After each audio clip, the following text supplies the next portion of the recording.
আসসালামু আলাইকুম প্রিয় বন্ধুরা, ফরজ নামাজের পর কি কি সূরা এবং তাসবিহ পড়তে হয় চলুন আমরা সংক্ষেপে জেনে নেই। প্রথমত আমরা নামাজ শেষ করে পড়ব আয়াতুল কুরসি।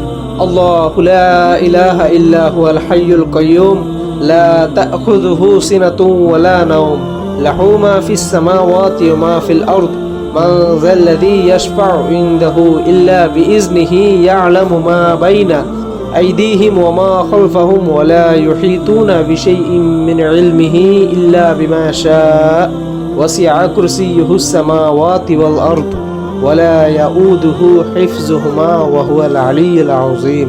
এরপর আমরা পড়ব সূরা নাস।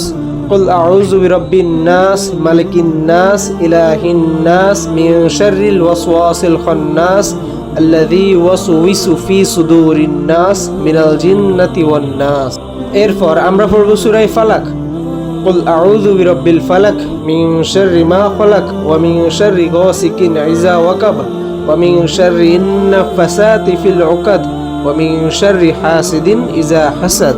এরপর আমরা পড়ব সূরা ইখলাস।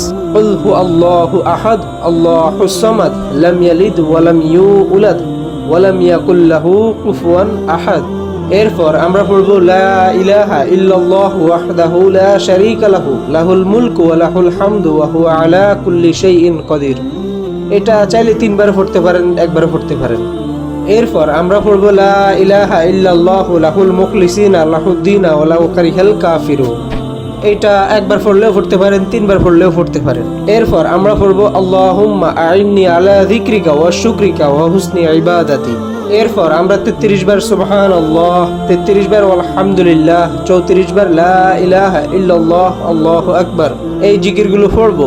এগুলোই আমাদের প্রিয় নবী সাল্লাল্লাহু আলাইহি ওয়াসাল্লাম ফরজ নামাজের পরে পড়তেন।